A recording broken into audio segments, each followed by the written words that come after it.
Buenas tardes. Vamos a comenzar. Vamos a ver algo sobre el rey David. Estamos viendo la vida de los reyes. Vamos a ver un aspecto de la vida del rey David, una lección dura que él vivió, pero que a nosotros nos va a enseñar muchas cosas buenas. Pongan un subtítulo allí en la vida de los reyes, en este caso el rey David, pongan el rey que pecó. Bien, vimos ya cómo Saúl había sido rechazado por Dios y le dice a Samuel: ya no llores, Saúl, yo lo he rechazado. En 1 de Samuel capítulo 16, 1 de Samuel 16, versículo 1, dijo Jehová a Samuel: ¿hasta cuándo llorarás a Saúl, habiéndolo yo desechado, para que no reine sobre Israel? Llena tu cuerno de aceite y ven, y te enviaré a Isaí de Belén, porque de sus hijos me he provisto de rey. Ya no le llores. Aquí hay un principio, pues lo que Dios rechaza, nosotros debemos rechazarlo. Y Dios rechazó a ese rey impío, desobediente. Entonces Dios le dice a Samuel que vaya y que unja a quien yo te diga, le dice Dios a Samuel. Entonces Samuel va con Eliab y Dios le dice, pues él empieza a escoger, pues si este grandote, este está muy bien apuesto, pero Dios le dice en 1 de Samuel 16, versículo 7, dice: y Jehová respondió a Samuel: no mires a su parecer, o sea, la apariencia, ni a lo grande de su estatura, porque yo lo desecho. O sea, desecha Dios las cosas externas. ¿Por qué? Veamos a continuación por qué. Porque Jehová, porque Dios no mira lo que mira el hombre. ¿Hasta dónde podemos mirar nosotros? Nada más exteriormente. Pues el hombre mira lo que está delante de sus ojos. Pero Dios, ¿qué mira? El corazón. Dios mira el corazón. Entonces muchas veces nosotros es muy común que nos vayamos con la finta, decimos así, acá en México, es decir, con la apariencia, pero Dios, ¿qué mira? El corazón. Alguien puede tener muy buena apariencia de ser muy devoto de Dios, muy obediente, pero como Dios mira el corazón, Él sabe que no es verdad. Pero otro que a lo mejor te da una apariencia que no te gusta o que no nos gusta, es muy posible que nos equivoquemos, porque Dios mira su corazón. ¿Y qué tal si ese corazón es recto delante de Dios? Entonces Dios le enseña ahí a Samuel una lección: no mires lo de afuera, mira, haz lo que yo te diga, porque yo miro el corazón. Entonces finalmente, después de que le trajeron a varios de los hijos de Isaí, le traen a David, y Samuel lo unge por rey, aunque en ese tiempo Saúl todavía seguía reinando en Israel. Aquí hay un principio. David fue ungido como rey, ¿cierto? Por Samuel, aquí en este pasaje. ¿Pero fue rey inmediatamente? No. Y aquí hay un principio. Porque algunos cristianos, o un buen número de ellos, reciben un llamado de Dios al ministerio, al pastorado, al evangelismo, qué sé yo. Entonces creen que porque ahorita en este momento recibieron el llamado, ya mañana van a ser apóstoles, o ya mañana van a tener un tremendo ministerio de pastorado. No, pues es que hay un proceso de formación, ¿se entiende, no? A Isaías Dios lo había escogido, a Jeremías, desde el vientre de su madre. O sea, eso significaba que a los 2 años ya iba a andar ahí profetizando. Pues no. Entonces muchos cristianos, o algunos cristianos, cometen el error de que les dan alguna palabra por allí, tienen alguna impresión del Espíritu Santo, que es genuina, un genuino llamamiento, pero se desesperan, Porque llegan con el pastor, oiga pastor, pues Dios me dijo que voy a ser pastor. Ah, sí, pues órale, ponte a estudiar y mira, ponte a servir. No, póngame una iglesia. Oye, espérame. No son taquerías. Entonces, David no fue rey inmediatamente. En 1 Samuel 17 encontramos la historia de David y Goliat. Aquí David aproximadamente tendría unos 18 años de edad. Y aquí vemos en esta historia la valentía de ese joven, ¿sí?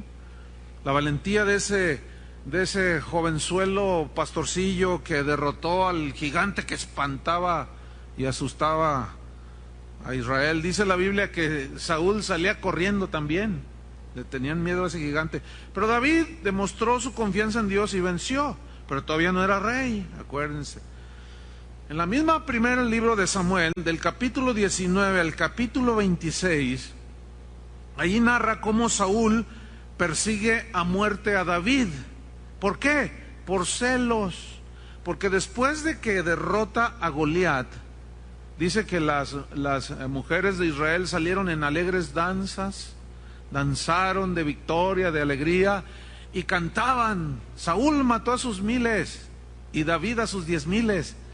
Y sintió celos. Mira, lo peor que un pastor le puede pasar, bueno, una de las cosas peores, hay muchas cosas, es sentir celos de los que están bajo su liderazgo. Es como si un papá sintiera celos porque su hijo se gradúa de abogado y con honores.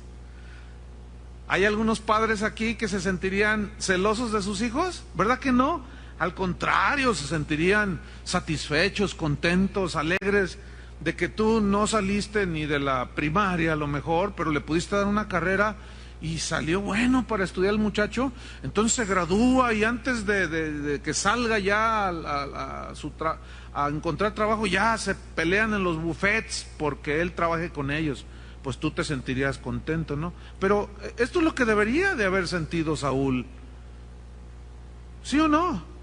Oye, un joven que había vencido a Goliat, pero no, sintió celos. ¿Y saben que eso es muy común?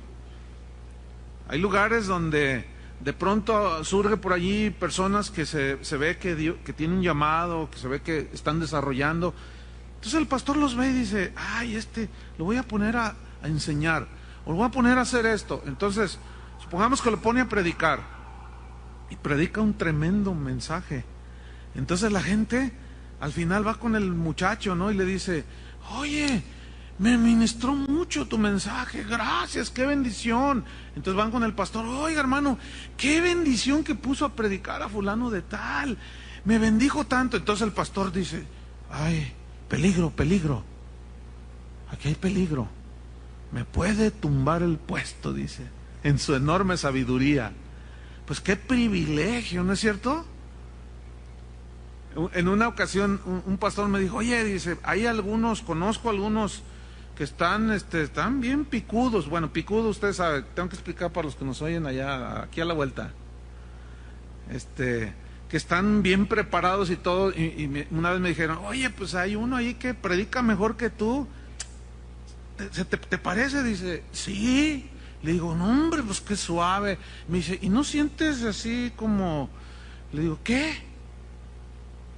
¿Celos? No inventes, compadre. Al contrario, qué bendición, qué privilegio. Ahí se ve que estoy haciendo más o menos mi trabajo, ¿no es cierto? Entonces, Saúl sintió celos de David y lo persiguió, lo quería matar, lo quería destruir. Entonces, ese David sube al trono después de que Saúl muere. Entonces ya asciende al trono y Dios dijo de David que era un varón conforme a su corazón. Así dijo Dios, porque hará todo lo que yo le diga. Y efectivamente David, hermanos, queda en la historia de Israel como el rey al que Dios le hizo la promesa de que su reino sería perpetuo. ¿Se acuerdan cómo le decían a Jesús uno de sus títulos? Hijo de David, o sea que venía de la descendencia de David. Y si ustedes notan, todos los reyes, cuando dice, y murió Josafat, y fue enterrado en la tumba de David su padre, todo se remonta a David. Pero David ciertamente fue un hombre que dejó huella, pero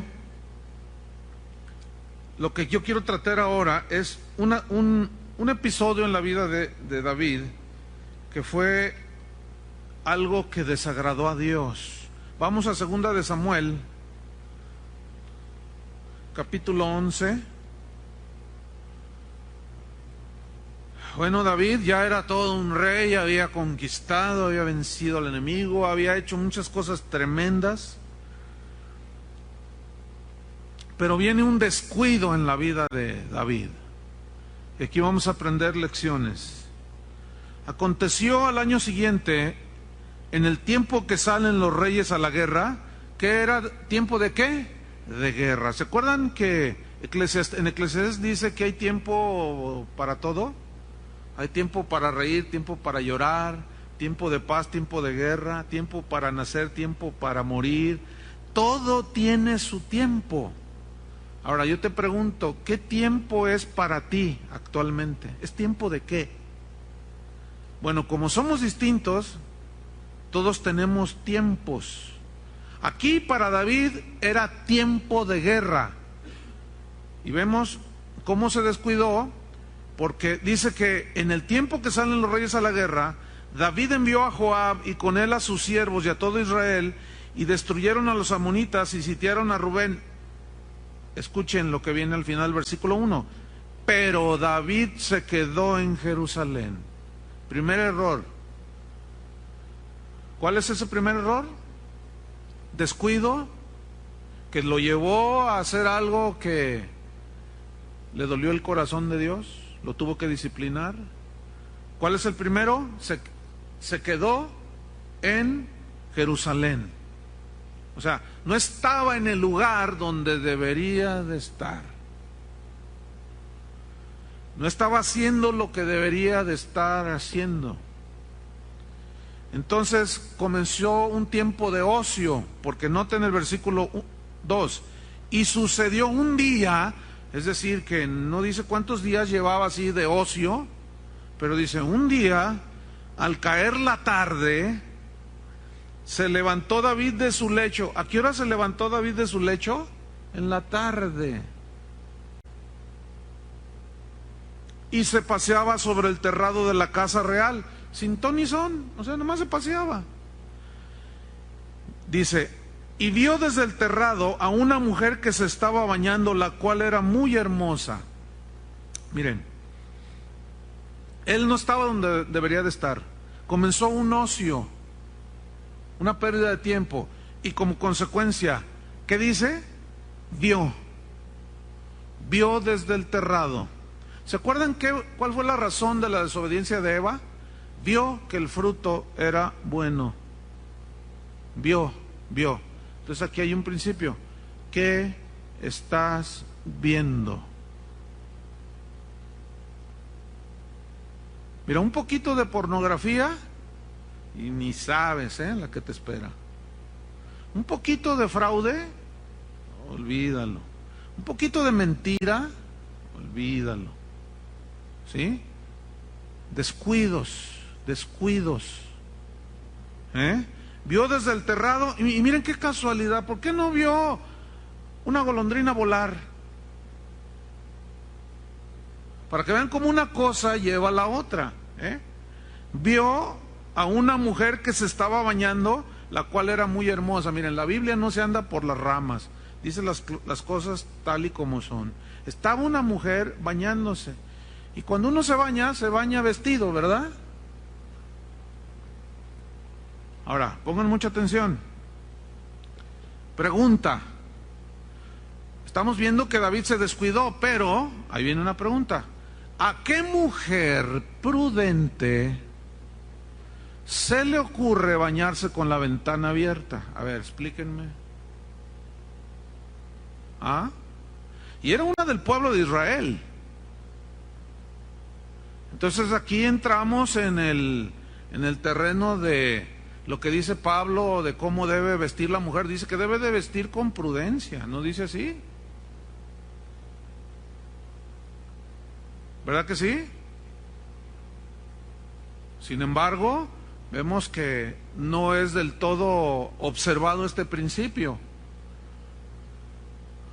No, pues es que esa es la moda, pastor. Pues pídele a Dios sabiduría, porque a veces, ay hermanos, ¿no? Ay hermanitas. El otro día un hermano, bueno, hace tiempo un hermano me dijo, ay hermano, mire, está enfrente sentada una hermana que pues, ay, me distrae mucho. ¿Por qué? Platica mucho. Dice, no, dice, pues, yo estaba por allá y estaba la alabanza. Dice, pues es que, mire, esa que está, pues con toda la espalda descubierta. Como si aquí fuera Puerto Vallarta, o fuera aquí, la alberca olímpica, o no sé, o sea, ¿dónde tienen el cerebro, hermanas?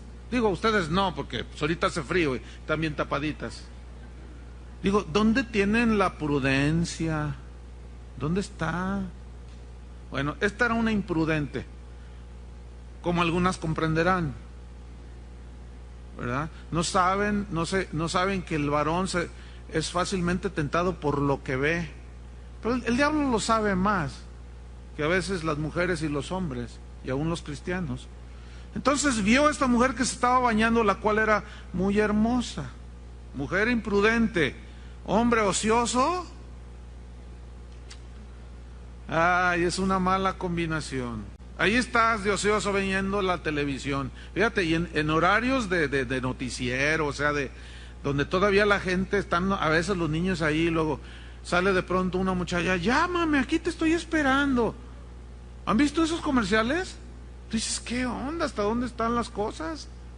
Ahora, se agarra, esas locas, se agarran a un despistado y va a llamar, porque no tiene nada que hacer.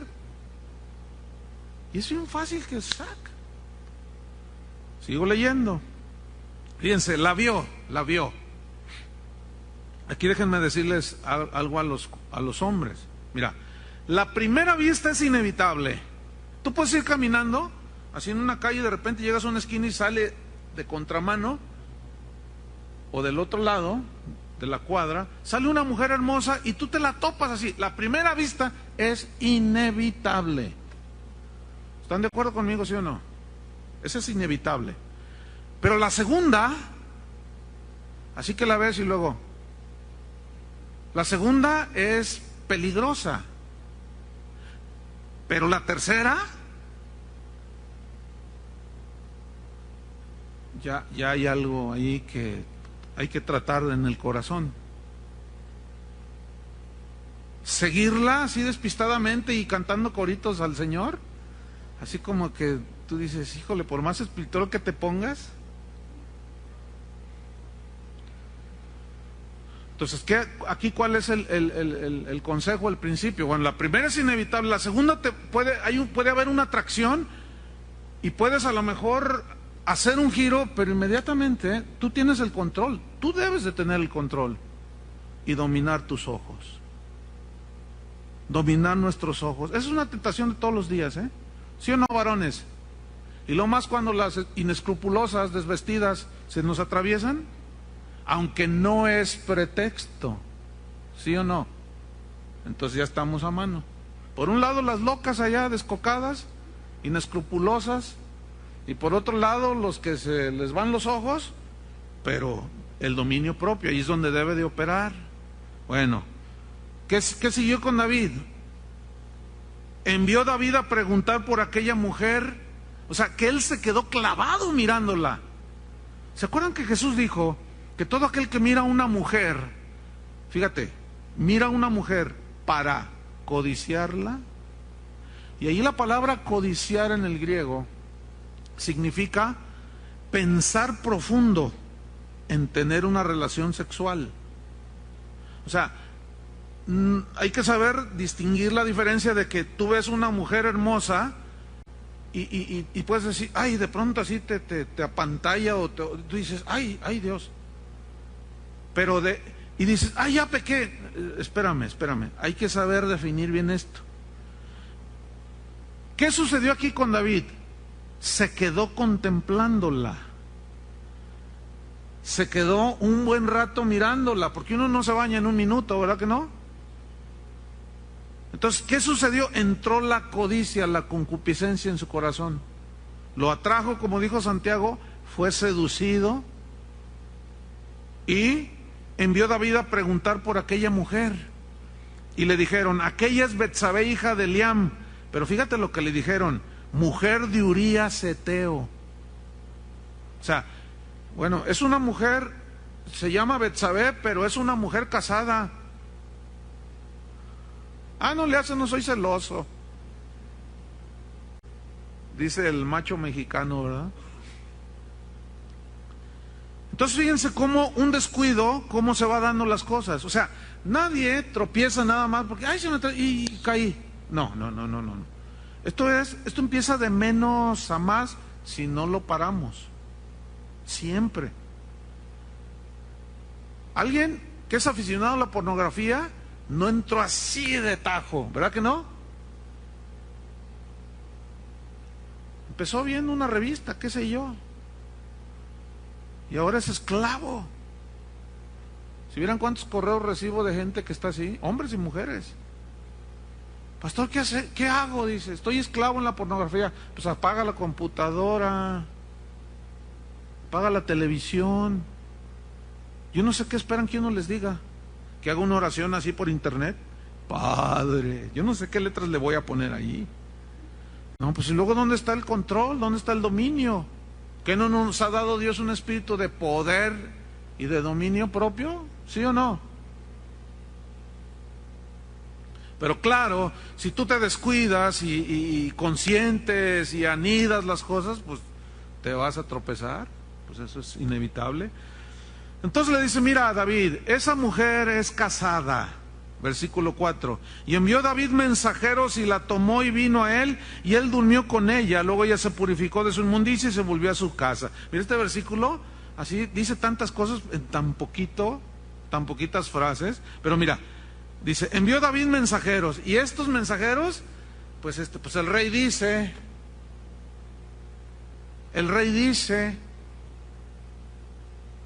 estos mensajeros también fueron culpables, porque ellos sabían, o sea, eran alcahuetes, decimos en México, o como dice un refrán mexicano, tanto peca el que mata a la vaca como el que le agarra la pata. Ese proverbio es de Pancho Villa. No se crean, no, bórrenle, no, ya veo uno, ya están anotando. Este es de Pancho Villa, no es de Pancho Villa. Entonces, principio número 1, aquí en este versículo, no seas alcahuete. Si de verdad tú eres amigo de alguien, el amigo no le tapa nada a nadie. El amigo precisamente le dice las cosas al amigo. Pero tú dirás, pero esos eran mensajeros, sí, pero aquí es donde algunos cristianos no saben discernir y poner las cosas en orden, porque dicen, es que el pastor dijo que lo hiciéramos. Bueno, si te dijo que hicieras algo que no violenta los principios de la Biblia, hazlo. Pero si el pastor te dice, oye, ve y espíame a esa señora y dime a qué horas, qué sé yo, pues es que el pastor me dijo. Es como la esposa que dice, el esposo le dice a la esposa, la Biblia dice, sométete en todo, la Biblia dice, sí, mujer, así es que sujétate en todo, le dice. Una mujer vino una vez conmigo y me dijo, pastor, ¿me debo sujetar en todo a mi marido? Le digo, sí, pero ese todo tiene límites. Y dice, sí, yo lo entiendo, ya sé lo que tengo que hacer, me dice. Porque resulta que mi esposo le gusta jugar cartas al póker. Yo conté en alguna ocasión este ejemplo. Y me apostaron las esposas y él perdió, entonces quiere que yo me acueste con su amigo. Y me sale con que la Biblia dice que me sujete en todo, que lo obedezca en todo. Le dije, no, discúlpame. No, yo sé, pastor, que en eso no. Entonces hay un límite. ¿Están comprendiendo? Hasta donde no se violente la palabra de Dios. La mujer debe someterse al marido, las ovejas al pastor, y así sucesivamente. Nosotros como ciudadanos al gobierno, ¿sí o no? Pero ¿qué tal si el gobierno dice que el que lea la Biblia lo metemos a la cárcel? ¿Le obedecerías? Yo no. Ahí es donde aplica el versículo de es menester obedecer a Dios antes que a los hombres. Entonces el gobierno tiene un límite también, pero si me obliga a mí a hacer cosas que violentan la palabra de Dios, no tengo por qué obedecerlo. Y así, pero estos mensajeros, pues distraídos igualmente, se la trajeron, la tomó y él durmió con ella. Y ella muy negada, fíjate. Ahí vemos a alguien del pueblo de Israel que iba a la sinagoga, a lo mejor, seguramente. Escuchaba la ley, la palabra de Dios, las instrucciones de Dios, pero no dijo nada. A lo mejor dijo, esta es mi ocasión de llegar a ser alguien en la vida. El rey me llama, lo que quiera el rey. Él durmió con ella, luego se purificó de su inmundicia y se volvió a su casa. Y concibió la mujer, dice. Y envió a hacerlo saber a David diciendo, estoy encinta, estoy embarazada, le dice. ¿Y qué esperaba? Fíjate, ¿qué sucede? Enseguida David, dicen los versículos 6 al 14, dice que manda a traer a Urías. Urías era el marido. Entonces lo manda a traer y lo emborracha. Lo manda a traer con la intención de que vaya a su casa. Lo manda a traer de la guerra, lo emborracha. Pero Urías, el soldado fiel, se queda fuera de la casa y de su casa. Y mandan a decirle a David, no, pues allí se quedó afuera. Y lo manda a traer otra vez. ¿Qué pasó? ¿No estuviste ahí con tu esposa queriendo lavar su pecado? Fíjate, un pecado te lleva a otro y luego a otro. Vayan viendo, la secuencia. Y si no arreglas ese pecado delante de Dios, vas a querer taparlo y justificarte. Y lo vas a tapar con una mentira, lo vas a tapar con una apariencia así bien piadosa, así de que yo soy buen cristiano, gloria a Dios. Pero tú bien sabes, bien sabemos si tenemos algo escondido. Entonces, 2 veces lo manda a que esté con su esposa, pero el intento le vuelve a fallar a David. Entonces, ¿qué sucede? En los versículos 15 al 25, no los vamos a leer, pero ahí está, de 2 Samuel 11, del 15 al 25, David le da la orden a Joab, que era su general, de que pusiera a Urías al frente de la batalla, para que lo mataran. Lo puso como carne de cañón, y finalmente Urías muere. Qué historia, ¿no? Impresionante. Fíjate, ¿cómo empezó? Con un leve descuido. ¿Qué siguió? Ver lo que no debía. ¿Qué siguió? Empezó a codiciar, se clavó. ¿Qué hizo? Pues aquello que codició, se acostó con una mujer ajena. Pero ahí no quedó la cosa. ¿Qué siguió? Un asesinato. ¿No les impresiona esto? Pues a mí sí, fíjense. Ahorita les voy a decir por qué. Vamos a leer versículos 26 y 27 de 2 de Samuel 26 y 27. Oyendo la mujer de Urías que su marido Urías era muerto, hizo duelo por su marido. Ay, sí, mira qué dolor sintió, ¿verdad? Versículo 27. David pues estaba ahí en su trono, pensó que todo, pues ya, todo está bien. Además yo soy el rey, ¿quién va a decirme a mí si yo soy el rey? A mí Dios me puso, y ay de aquel que toca el ungido de Jehová. Versículo 27. Y pasando el luto, Envió David y la trajo a su casa y fue ella su mujer. O sea, legalmente ya podía ser, pero todo esto el pueblo no sabía. Entonces la manda y la toma por su mujer y le dio a luz un hijo, mas fíjate lo que viene al versículo 20, al final. Mas esto que David había hecho fue desagradable ante los ojos de Jehová. Ante los ojos de los hombres, ¿qué había pasado? Nada. Todo estaba bien. Pero ante los ojos de Jehová, lo que hizo David fue desagradable. Y esa palabra desagradable en el hebreo significa algo que totalmente Dios desaprobó. ¿Sí? Qué tremendo.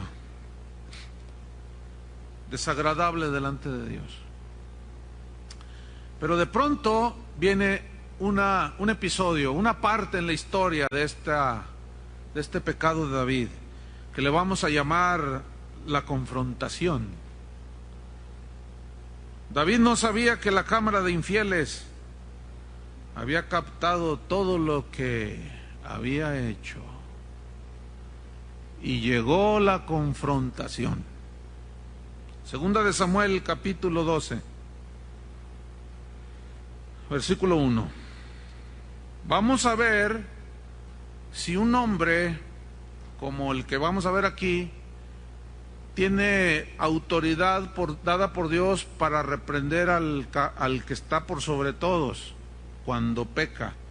Vamos a ver, porque desgraciadamente en el cristianismo de hoy, cuando sale a la luz el pecado de alguien, nadie puede decir. Los tienen tan controlados en muchos lugares a la gente, que no puedes decir absolutamente nada porque te corren de la iglesia. O sea, no puedes decir nada. Saben que el líder o lo que sé yo se robó el dinero o se metió con una mujer por ahí, qué sé yo. Todo el mundo lo sabe y no hacen nada, no hay disciplina, no hay nada. Entonces si tú dices, oiga pastor, eso no está bien. ¿Tú quién eres y para decirme a mí qué está bien y qué no está bien? Vamos a ver. Ok, a lo mejor no tienes la autoridad para decirlo, pero habrá otros hombres de Dios que tengan la autoridad para reprendernos cuando pecamos. ¿Ustedes qué creen? Bueno, vamos a ver. El capítulo 12. Jehová envió a Natán a David. ¿Quién era Natán? Natán era un profeta. Y los profetas en ese tiempo tenían entrada libre al palacio del rey. Era una autoridad que ellos tenían. Y los reyes, fíjense, los sobre quienes Dios derramaba de su Espíritu Santo para ministrar en todas las áreas políticas, sociales, religiosas, era sobre el rey político, el sacerdote religioso y el profeta en el aspecto profético, ¿sí? De denunciar el pecado. Esa era una de las labores y es en la Biblia una de las labores de un profeta, denunciar el pecado del pueblo. Bueno, Jehová envió a Natán a David y viniendo a él le dijo, había dos hombres en una ciudad, el uno era rico y el otro pobre. El rico tenía numerosas ovejas y vacas y yo me imagino a David diciendo, ay, qué bonita historia, a ver, pásate, ¿no quieres un mate? Le diría un argentino, ¿verdad? ¿No quieres un tejuino? Le diría un jalisquillo. ¿No quieres una Coca-Cola? Ya algo más globalizado, ¿no? Qué bonita historia, a ver. El rico tenía numerosas ovejas y vacas, versículo 3. Pero el pobre no tenía más que una sola corderita, le dice el profeta. Ahora, imagínense la escena, David sentado en su trono, con su vestidura real, todo, tal vez su corona, su cetro, qué sé yo, y Natán ahí enfrente de él, contándole esta parábola. Una corderita que él había comprado y criado, y que había crecido con él y con sus hijos juntamente, comiendo de su bocado y bebiendo de su vaso y durmiendo en su seno, y la tenía como a una hija. Ay, qué bonita historia. Y vino uno del camino al hombre rico, y éste no quiso tomar de sus ovejas y de sus vacas para guisar para el caminante que había venido a él, sino que tomó la oveja de aquel hombre pobre y la preparó para aquel hombre que había venido a él, o para aquel que había venido a él. Entonces, versículo 5, noten algo. Se encendió el furor de David. ¿Qué significa esto? El celo genuino que David tenía por las cosas justas. O sea, de pronto como que le volvió a despertar el discernidor, ¿entienden? No había discernido lo que había hecho, pero de pronto así como que le despertó. Dice, en gran manera contra aquel hombre, dice, y dijo a Natán, vive Jehová, que el que tal hizo es digno de muerte. Dijo, y yo me voy a encargar de que lo ejecuten a ese. ¿Cómo se le ocurre hacer semejante injusticia? Versículo 6. Y debe pagar la cordera con 4 tantos porque hizo tal cosa y no tuvo misericordia. Entonces dijo Natán a David, tú eres aquel hombre. Wow. Si esta historia sucediera en la iglesia del siglo XXI, como están ahorita las cosas, David le contestaría a Natán, ¿y tú quién eres? El que esté sin pecado, tire la primera piedra. La típica, ¿no? Y tú cállate, porque con la misma vara que juzgues serás medido. ¿Qué no sabes que Jesús prohibió juzgar? No me juzgues. ¿Tú quién eres además? ¿Qué autoridad tienes? Pues soy un ministro de Dios, le contesta Natán. Estamos imaginando una escena así, que es muy peculiar del siglo XXI en las iglesias de hoy, ¿verdad? Pues no, fíjate que no me simpatiza lo que me dices, Natán, porque aquí yo soy el rey. Yo mando y tú te me callas, y hay de aquel que se levanta en contra del ungido de Jehová. Nada más que David no era como los ministros somos hoy. David conocía a Dios. El conocer a Dios no garantiza que no vayamos a pecar. Por eso la Biblia dice en 1 de Juan que si alguno hubiere pecado, tenemos abogado. Si confesamos nuestros pecados, Él es fiel y justo para perdonarnos.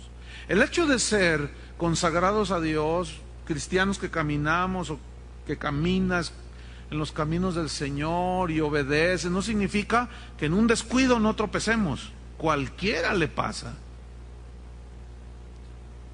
Pero tenemos que aceptar la disciplina, tenemos que aplicar disciplina.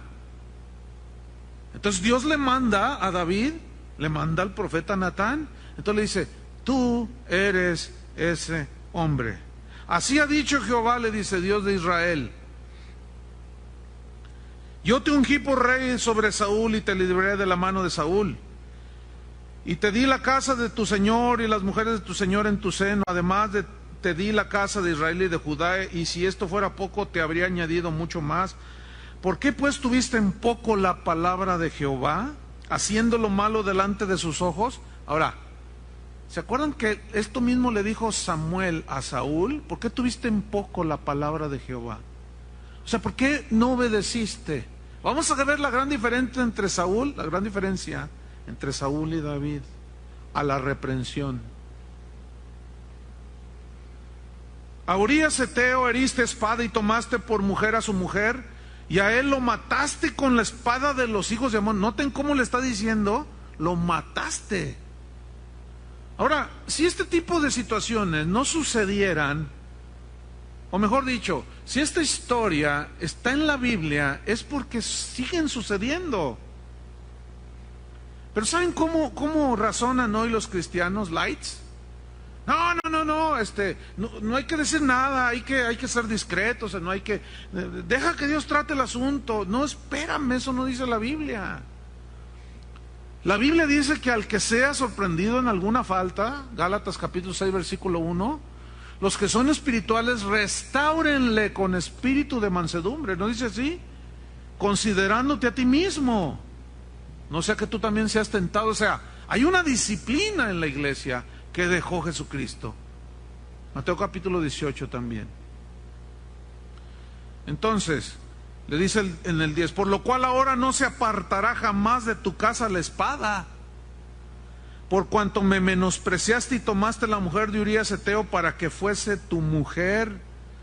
Así ha dicho Jehová, he aquí yo haré levantar el mal sobre ti de tu misma casa, y tomaré a tus mujeres delante de tus ojos y la daré a tu prójimo, el cual yacerá con tus mujeres a la vista del sol, porque tú hiciste, fíjate, porque tú lo hiciste en secreto.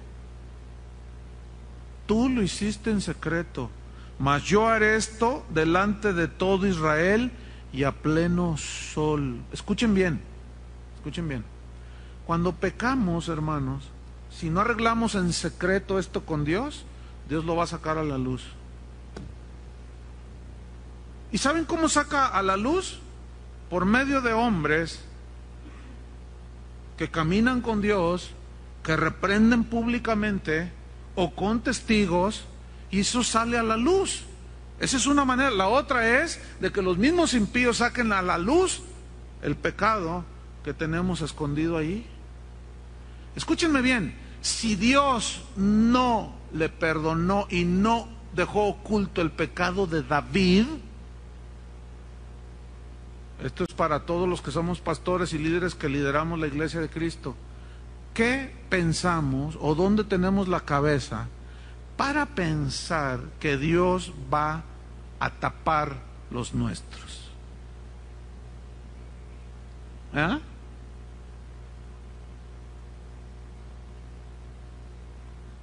Si no tapó el de David, no tapó el de Pedro, tapó el de... No tapó ni uno. ¿Ustedes creen que va a tapar nuestros pecados? No, hermanos.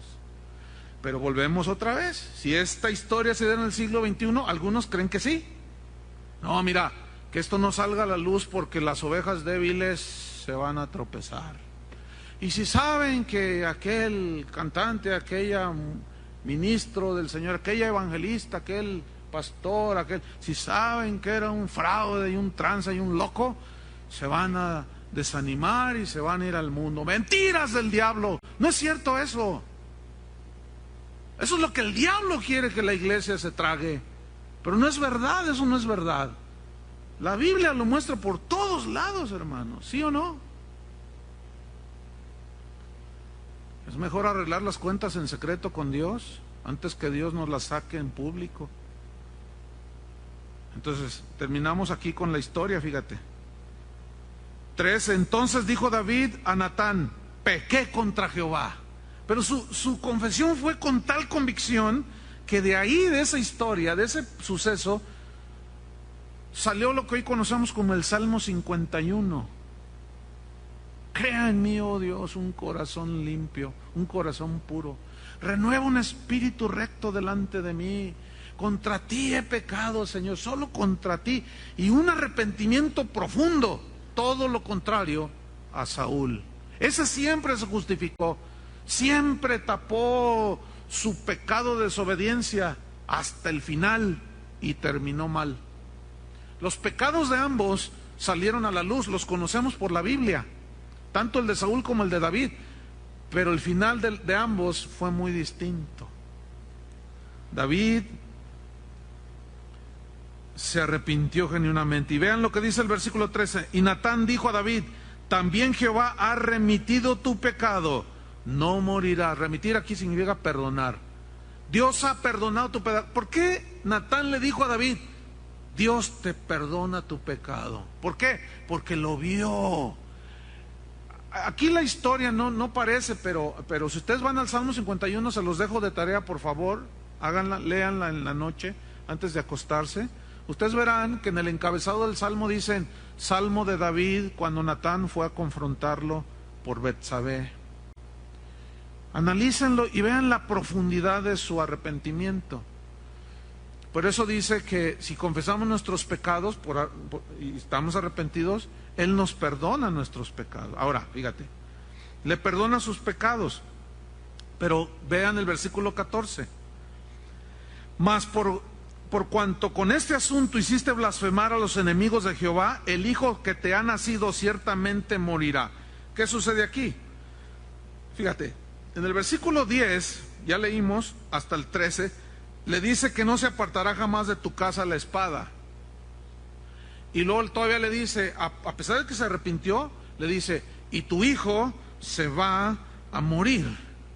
Ahora, ¿qué sucede? En el versículo 19, se muere el niño este. Después Amón, que era un hijo de David, comete violación, viola a su media hermana Tamar, Esto está en 2 de Samuel 13, 1 al 19. 2 de Samuel 13, 1 al 19. Fíjense, pecado sexual. Absalón, después vemos que David, que no sé, tal vez desesperado, que no hacía nada contra su hijo, a lo mejor se sentía sin autoridad moral, pues toma la justicia por sí mismo, Absalón, y va y mata a su hermano Amón, porque había violado a su media hermana, a Tamar. Fíjate qué tremendo. Cuando un líder no confiesa su pecado, pueden suceder dos cosas. Una, nunca va a hablar en contra del pecado, porque siente condenación. Nunca va a hablar en contra del pecado, siempre va a ser muy superficial, va a hablar de muchos temas que se oyen bien bonitos, pero nunca va a confrontar el pecado con la palabra de Dios. No va a predicar la palabra de Dios, porque no tiene autoridad moral. Entonces se desvía hablando del éxito y de cuánta cosa que hablan por ahí, pero no va a predicar la palabra de Dios. Y la otra cosa que puede hacer, que es peor, es ser un perfecto hipócrita y empezar a hablar en contra del pecado y de la santidad, cuando él está haciendo lo mismo. Y a eso es a lo que Jesús se refirió cuando dijo, no juzguéis, porque con la misma vara que mides serás juzgado, porque tú que juzgas estás haciendo lo mismo. Pero si tú vives en santidad, caminas con Dios, moralmente tienes autoridad, tú puedes, como Natán, reprender el pecado. ¿Están aprendiendo? Tenemos que tener un buen equilibrio en esto. Hoy nos enseña esto, es muy raro. No estoy diciendo que yo soy el único, por supuesto, porque por ahí dicen, ay, ¿te crees el Mesías? Me dicen, eres el Mesías de Guadalajara. Es que obviamente alguien que dice eso, bueno, pues, ¿qué callo te pisé? Esa es mi respuesta. Bueno, ¿qué callo te pisé que pues ahora me... Yo cuando he dicho que soy el Mesías de Guadalajara, jamás. Yo soy un pastor como un montón aquí en la ciudad. Yo no me creo más ni menos que nadie. Así de simple. Entonces, vemos aquí algo que pocas veces se toma en cuenta. Dios perdona nuestro pecado, pero las consecuencias, esas, ni Dios las detiene.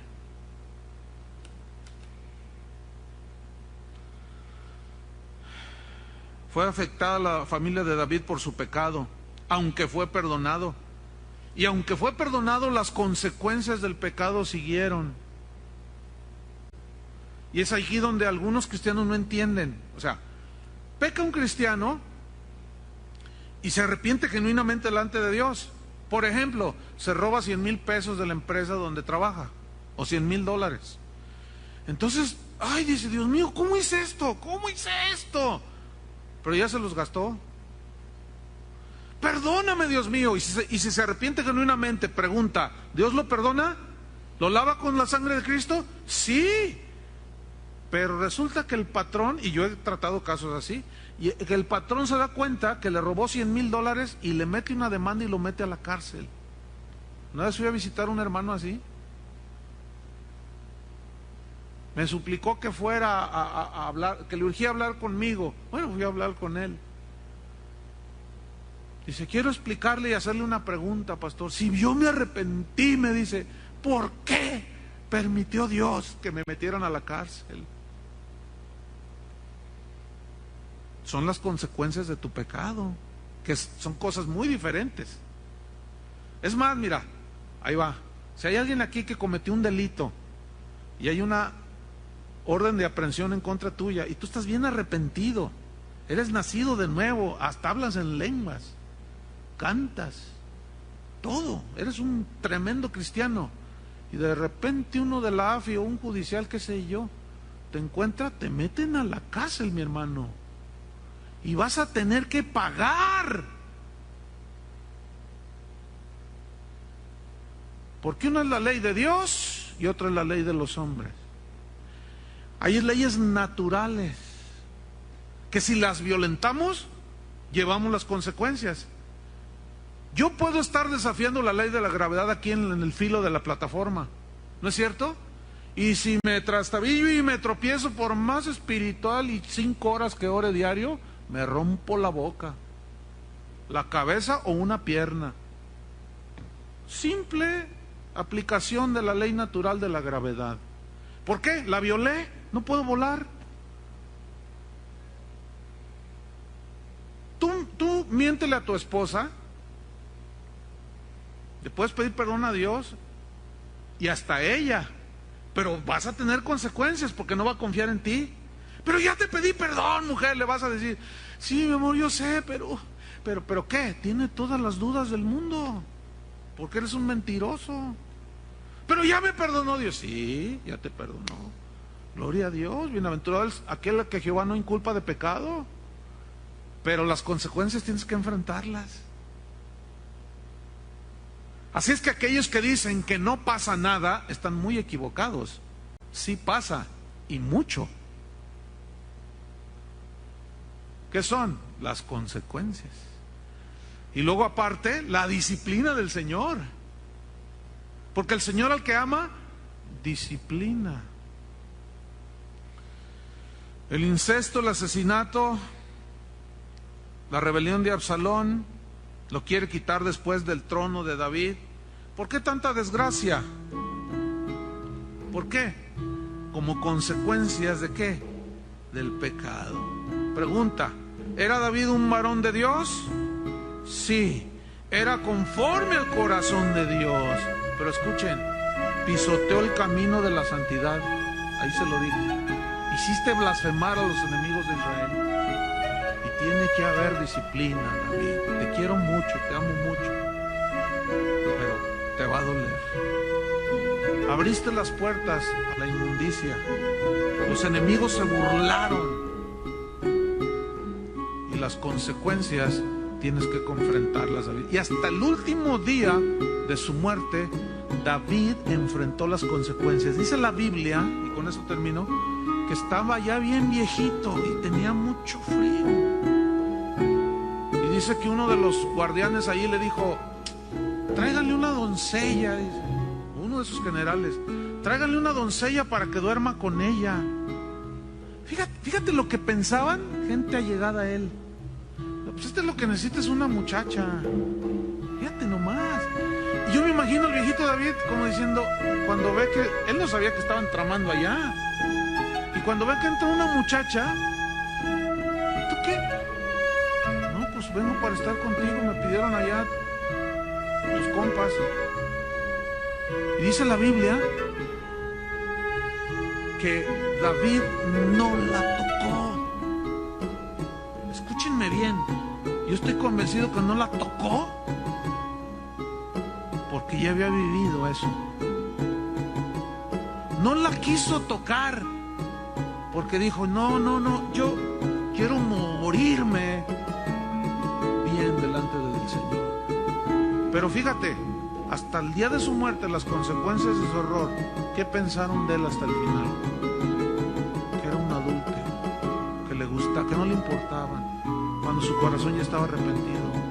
Entonces fíjate, cuando pecamos, hermano, hay que enfrentar las consecuencias del pecado con valentía. Y no digas, ¿por qué, Dios mío? Más bien tienes que decir, ahora sí que por mi culpa y enfrentar con valor las consecuencias. Dios amaba a David y quedó en la historia y sigue siendo nombrado hasta en el Nuevo Testamento como el rey al que Dios amó por sobre ningún otro rey. Pero ese rey que amó tanto, cuando pecó, lo disciplinó. Oremos. Señor, te damos gracias. Señor, tú conoces nuestros más íntimos pensamientos, conoces nuestro corazón, conoces nuestras intenciones verdaderas. Escudriñame, oh Jehová, dijo David, y pruébame, examina mis íntimos pensamientos y mi corazón. Ten misericordia delante, porque tu misericordia está delante de mis ojos, y ando en tu verdad. Examíname, oh Dios, Conóceme y pruébame, dijo David. Ten piedad de mí, oh Dios, conforme a tu misericordia. Conforme a la multitud de tus piedades, borra mis rebeliones. Salmo 51. Lávame más y más de mi maldad y límpiame de mi pecado, porque yo reconozco mis rebeliones y mi pecado está siempre delante de mí. Contra ti solo he pecado y he hecho lo malo delante de tus ojos, para que seas reconocido justo en tu palabra y tenido por puro en tu juicio. He aquí en maldad he sido formado, y en pecado me concibió mi madre. He aquí tú amas la verdad en lo íntimo, y en lo secreto me has hecho comprender sabiduría. Purifícame con hisopo y seré limpio. Lávame y seré más blanco que la nieve. Hazme oír gozo y alegría, y se recrearán los huesos que has abatido. Esconde tu rostro de mis pecados y borra todas mis maldades. Crea en mí, oh Dios, un corazón limpio, y renueva un espíritu recto dentro de mí. En el nombre de Jesús. Amén. Que Dios les bendiga y que descansen.